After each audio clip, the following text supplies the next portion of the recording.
Okay. Hey everybody, welcome to another Street Chat. This week we're trying out Google Hangouts because hopefully we won't have as many problems as we did with Blab. It should make things a little different. We've got like questions, we can do a showcase. If this is a bit rusty, I'm sorry for that, but hopefully it will come out better in the end. So if you don't know, my name is Chris Wilson, and with me is, of course... And I'm Yuri Rasin. Hello to everyone. And yeah, we're trying to keep up with the technology, so bear with us. Yeah. Yuri, I heard Street Focus this week, and your picture was chosen. Nice going. Yeah, that was awesome. That was pretty good. I mean, it's just probably...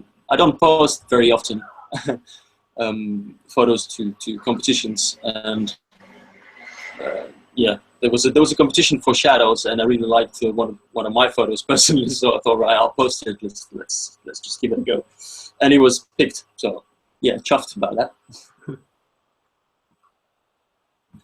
Yeah, good photo, good pick, and congratulations.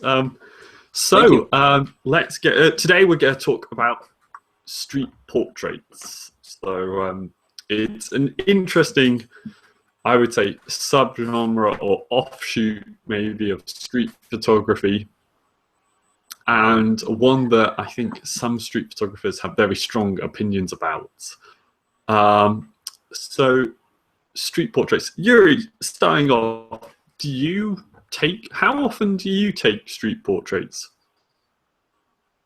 Well, I must admit it's not it's not my niche, if you want to, if you like. But I'm still working on it, and I do take probably 90% of kind of candid street portraits without interaction, because I don't want to disturb the moment and or the expression or the emotion that if I see, I want to capture it straight away.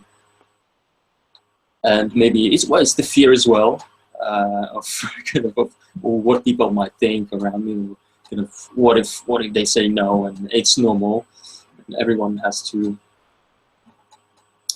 overcome it, but hopefully with a lot of practice. But yeah, when I go out shooting, it's not usually what I'm looking for. But if there's a big crowd, I notice that I tend to shoot from the hip, because I have my camera ready, and I know it by heart. So I know the focal length, and I know more or less what's getting in the frame. So I just have it ready, and I really look for situations, kind of emotion or a gesture for a person, and then I just get up close and take a shot. Having said that, sometimes it also depends on the situation, and sometimes you need to, or you want to speak to the person who might be really interesting to you, and you just feel like starting a conversation, and then by the end you might get an interesting shot. So yeah, I think for me, I would associate, if someone says street portrait, I think with permission. I know some people talk about candid street portraits, and I always wonder what's different about a candid street portrait versus a candid photo on the streets. I guess maybe you've got a single subject, and you're much up close, but still without permission. But yeah. Often I think I've seen a few examples recently of what people described as candid street portraits, and they had several figures in them. So as up close as I would think. But so there you go. I guess it's, as with all these things, distinctions are vague. Candid versus is pretty obvious as a distinction, though. So when when I think of taking a street portrait, I think of specifically going out, getting permission, and interacting with someone. I think it does give you a very different experience for street photography, because there's a different element of fear. And it's funny you say that you find it hard, because I actually find street portraits, going up to someone, much easier. Like, obviously it's difficult at first, so intimidating at first, but as soon as you've had a couple of yes and a couple of no's, it's really easy to keep going, I find, and a lot to help me when I'm if I notice that I'm holding back, I'm taking when taking candid shots, I'll sometimes just switch over to street portraits, because then you know, if it's like, oh, what will they think of me taking this? Then going into with permission photos, interacting with people makes me feel more comfortable with interacting with someone, and it makes me feel more more confident that this is taking someone's photo is something they want, and it's a nice thing to do for people. Because almost I think I've had 3 people react badly to me asking, could I take their portrait? I've had more people say no, but only 3 really react badly. Those reactions was a sort of strange look. And, you know, that was it. So another one was a bit more like, no, what are you doing? Get away, kind of thing. But really, it's pretty rare for someone to react aggressively or negatively if you say, hey, you look interesting. I really like your hair. Can I take your portrait? Or can I make your portrait, as some people advise. Someone says no, they often have a smile on their face, because they're like, oh, you want to take my portrait? No, thank you, but no. So I think it's, for me, I use it a lot as a tool to help with find myself holding portraits in a candid. I see there are 2 Yuris in this call. I hope you didn't. Hello. Hey, Yuri. Yeah. I didn't know you had gone. Oh, you haven't noticed? Well, your icon was still there, so okay. It was frozen, but I thought you were just listening carefully. Well, I'm sorry, I probably missed the last 30 seconds. And thankfully, I've got my wife's computer, which is much quicker. And oh, never mind. This time, yeah. Sorry about that. No problem. Talking about street portraits, do you think you need different skills, or you rely on different aspects when taking a street versus a normal street photo? Skills to take to take post street portraits. I think I think it comes with time and lots of practice. I mean, obviously you need to have a good communicational skills. You need to read people. You need to be asking.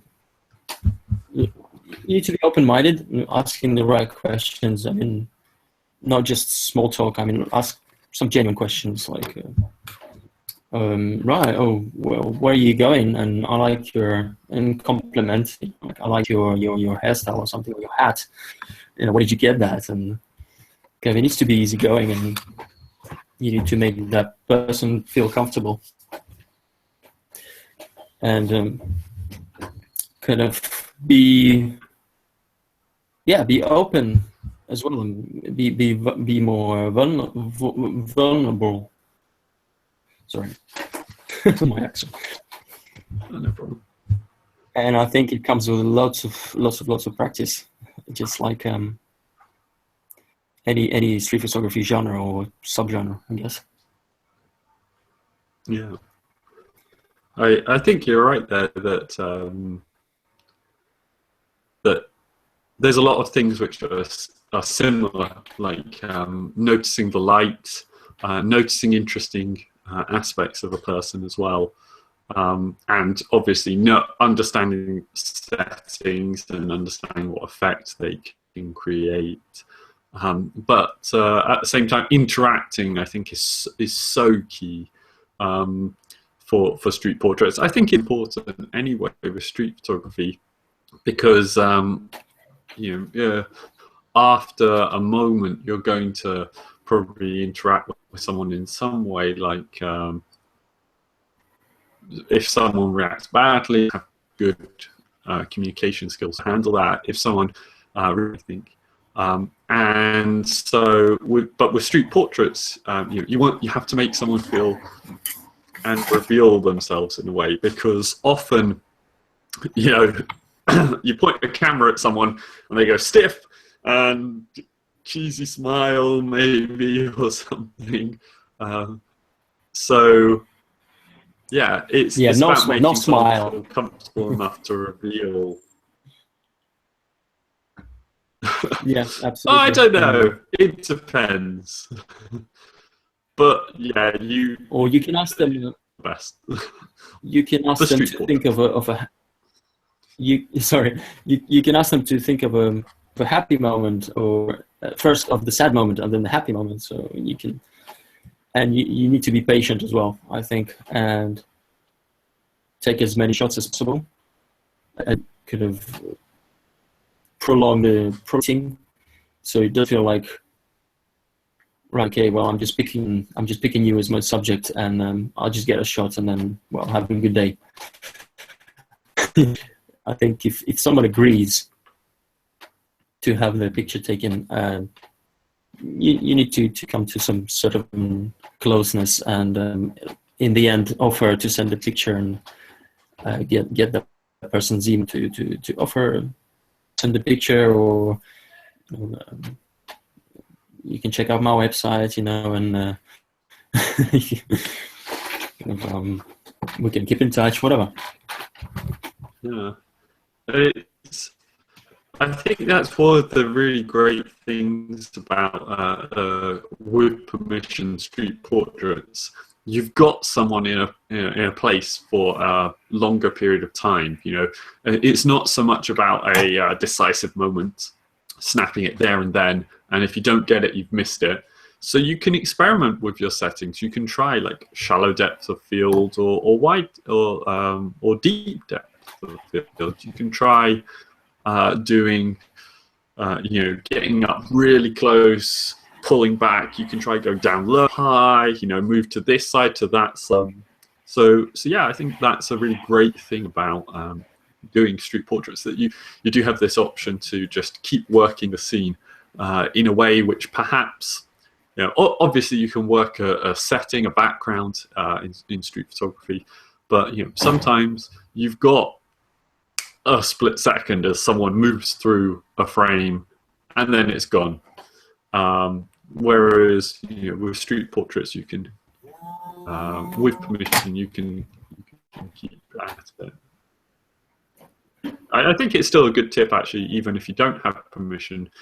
Take a few more, even if someone noticed. One of the habits I try to 50% more shots than you want to. So when you're at that point of like, okay, I've got it, take another half of what you did, just as a kind of like a simple kind of method of encouraging myself to take a few more. Yeah. And it's funny how often when you do that, it's the first pick best one. And then when you don't do that,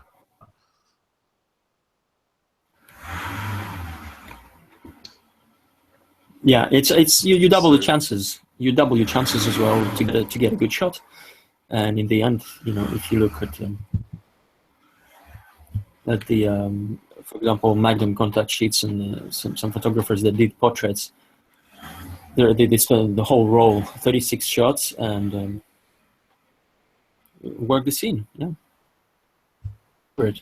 And I think also a few points. It's you need to accept rejection as well. If you when you go on a street portrait crawl, accept rejection so you don't feel as bad when people say no. Just say smile and. Yeah, I think depending on the country, you'll notice different and area. You'll notice very different rejection rates. So when I was in London at the summer, I had my word. I had like people say yes, but 3 people to say no, and it was something ridiculous to find people. I was doing a challenge, one of Eric Kim's challenge, 5 yeses, 5 nos. I could not find 5 nos. I was deliberately looking for people who would say no. I was looking for people in a hurry, rushing down the street, and they'd be like, "Oh yeah, sure." The place I was in probably helped with that. If I go to Krakow, maybe I would have thought London, British businessman, busy, work time for that. But then in Krakow, I've had a complete reverse, where it's people say no and I get 2 yeses or something. So, what about in France? I have no idea. Or yeah, same here. Here with the areas. I mean, you have no. Depends on the city you're in. Here in my city, obviously, you have areas that you shouldn't try really because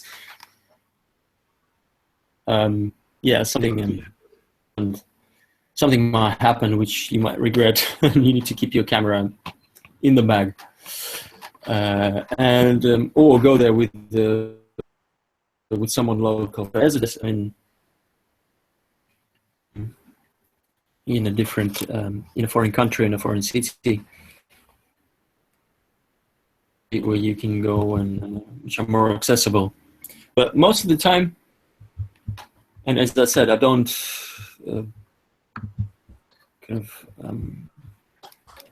I don't ask for permissions very often. But when I did, most of the time I got the no's, and I don't know. Maybe it's the people I get. They're very cautious. Yeah, maybe it's the size of the camera, because it does matter.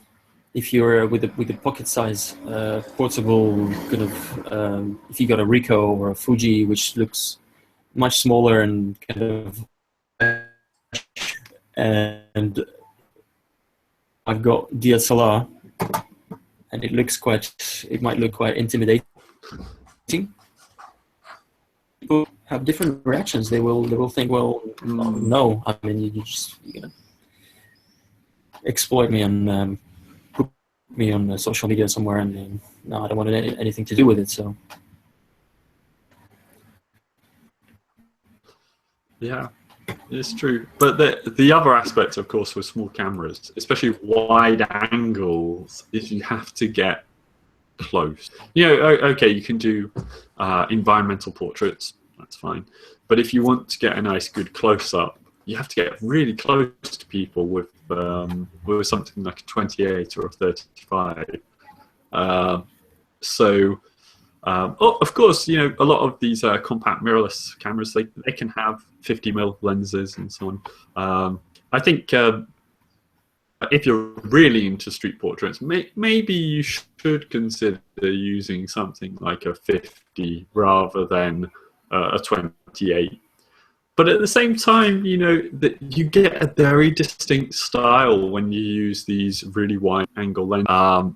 And you can get those great environmental shots where you have like the shop that someone works in, or you have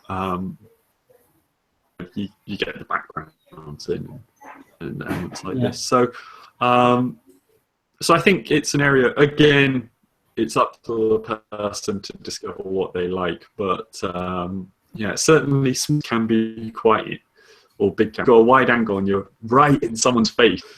It can be quite intimidating. So something to think about, I think, when you're approaching people. Yes, and a good advice to start with and practicing is start with your friends or your relatives. Practice on on people who you feel comfortable with. Absolutely. That's a perfect way to start if you're uncomfortable, if you need more confidence. I'd also say the simplest thing that will improve a street portrait dramatically is check the background and try and put someone against something that will give them good separation and isn't too. So like brick walls are a great one. Make sure. So I made a really stupid mistake once where I was looking for a good background and I'd been shooting pink-skinned people, Asians, so I was used to like, oh look, there's a black background, great, I'll put you against there, and then I was trying to take a photo of a guy who was I think Afro-Caribbean in descent. And I was like, oh yeah, go against this background. And guess what? It didn't work so well. Because, like, obviously his skin tones blended in more with the background. So, like, a very simple thing to think about your figure to ground. You know, if someone's got dark skin, it's a light background. If someone's got light skin, it's a dark background. Yeah, it's true. Really, really simple thing, but... Yeah, but sometimes when you interact, you forget about what you need to do, and I tend to do that sometimes. It happened to me, like he agrees, and then I suddenly kind of I'm blocked. You know, I take a shot, I take maybe 2 or 3 shots, I say thank you, and that's it. And then I come home and I realize that I should have really stayed. Yeah. Shooting. I mean, the person agreed, and then he didn't think of that. He didn't think of the lights. The background was busy.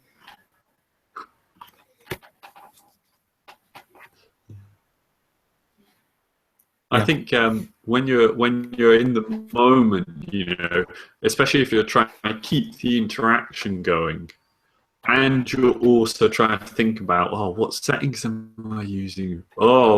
Have I got a good background? There's so many things to think about. It can overwhelm me, especially keeping a conversation going, trying to not just say like, "Oh, where are you from? What do you like?" and something.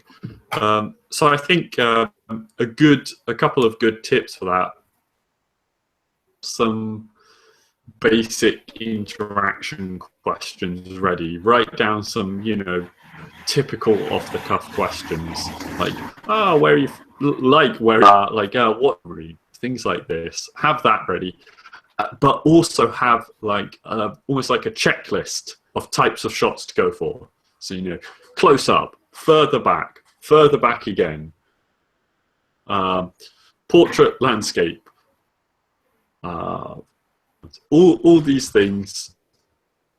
And so you can just go through them. So you don't have to think as much. You kind of get into your routine. Obviously, the more you do it, the easier it becomes. So yeah. So good points to start. It happens. Yeah, good points. Yeah, Anything that's good to kind of work it out beforehand, so you're not stuck in the moment. Yeah. It's happened. What's another?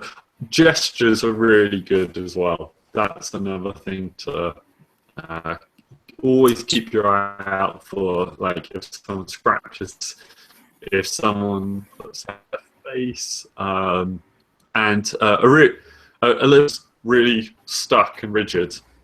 A really cool trick is you just say, I really like something, like I really like your hair, and then you like brush your hair, and they will probably do it themselves. Yeah. So, or like, I really like your earrings, and you touch your ear, and they'll do it. Or like scratch your nose a few times, and it makes people feel like their nose is itchy.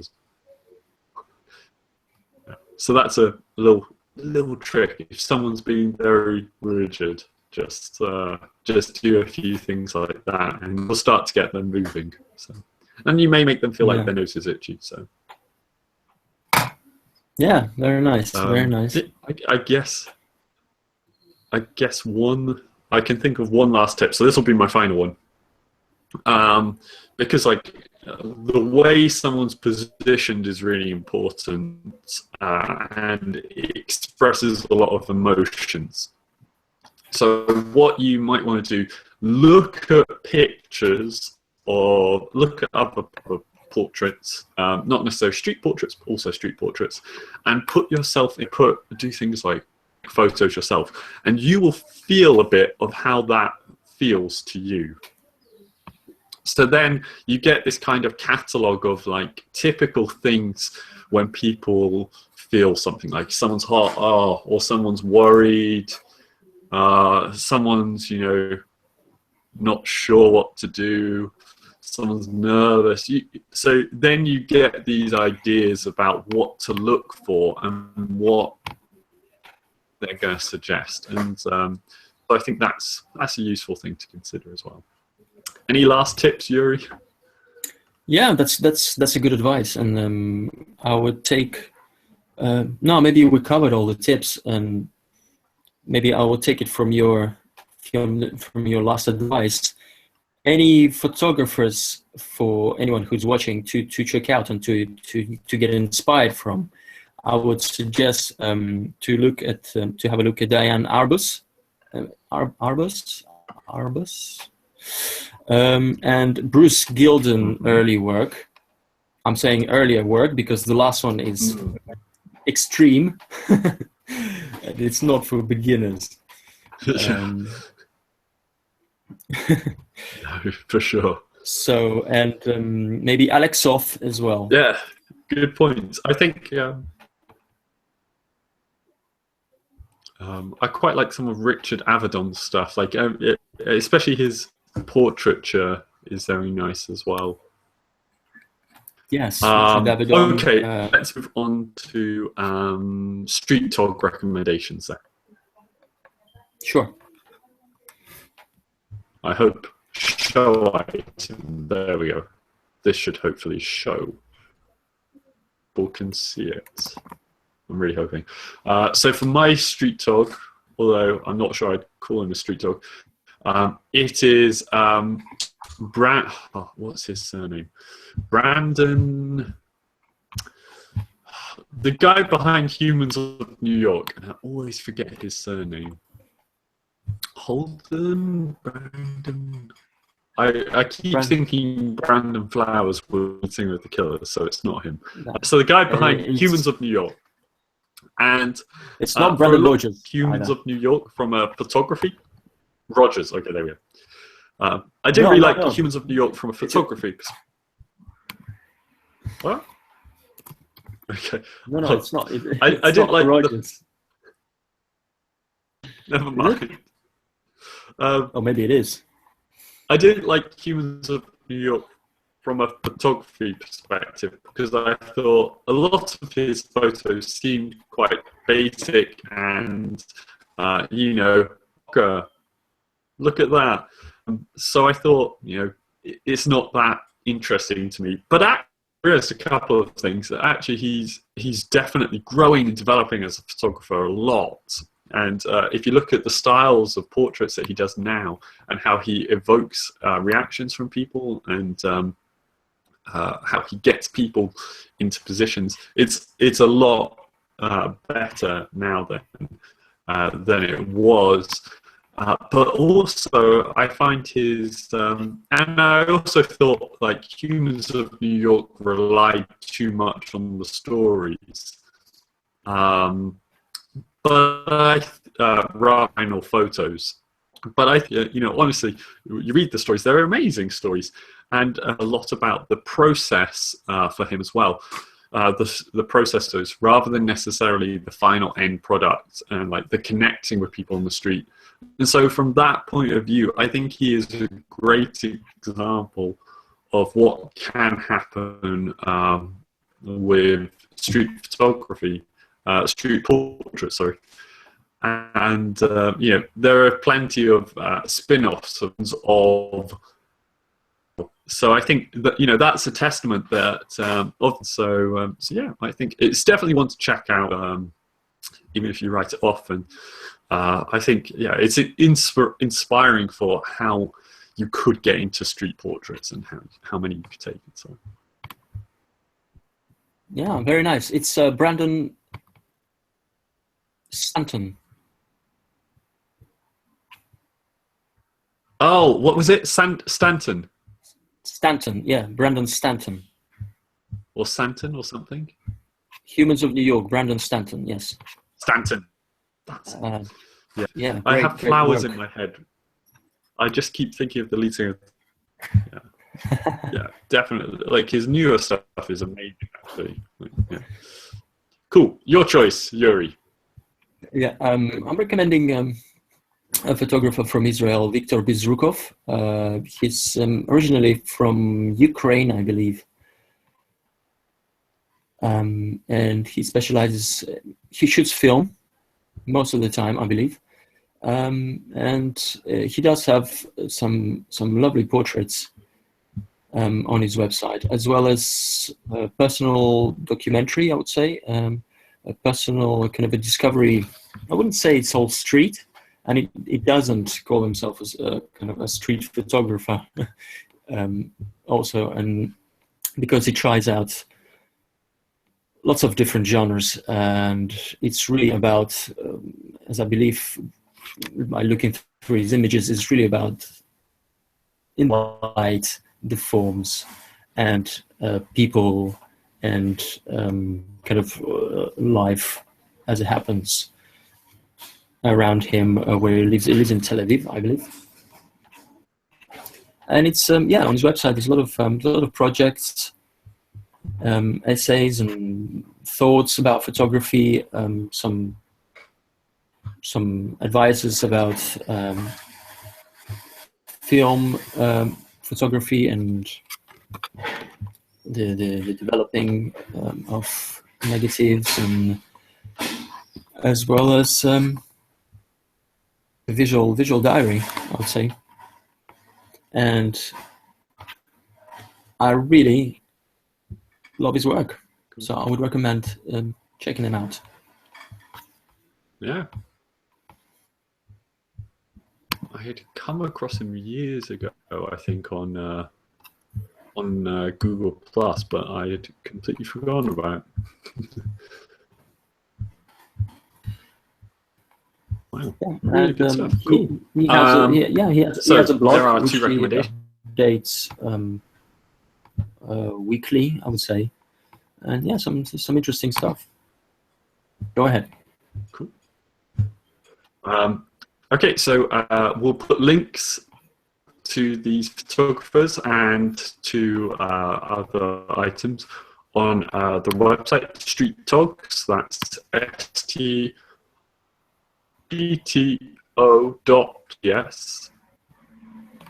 Such clever names, people. Of course, it's time for the Street Challenge. So for this week, you may have guessed what the Street Challenge is going to be. It is going to be to take some street portraits. So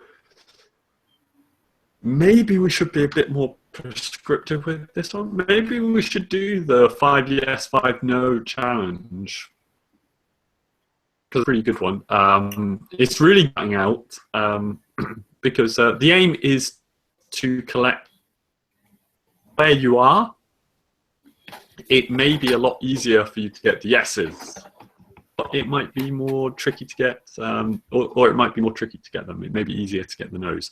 I would recommend that you go to a place where cool and trendy people are, because cool and trendy people generally like having their photo taken, whereas busy business people, not so much. So unless you're in London, maybe consider. You're in London, apparently. So yeah, that's 5 yeses, 5 nos. We're ripping it off Eric Kim. So tough luck, Eric. Yeah. Anything to add, Yuri? Yeah, I know there's a bit of a delay with audio. No, I think the only thing I would add is good luck, really. And we upload the images to Facebook group.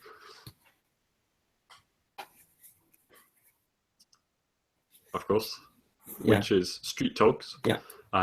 So you've got until let me check the dates today. Whoopsie. You've got until Sunday, whichever day Sunday is. 1 second. Sunday is the. Really should have prepared this date. Sunday the 12th. You've got until Sunday the 12th to get your pictures up. Maybe again pick up to 3 of the street portraits and leave a comment as well about how you found it. Did you find it easy? That really worked? Did you find it is or no's? I think it'll be interesting to see people's experiences too. Cool. Yeah, just one more thing. Mm-hmm.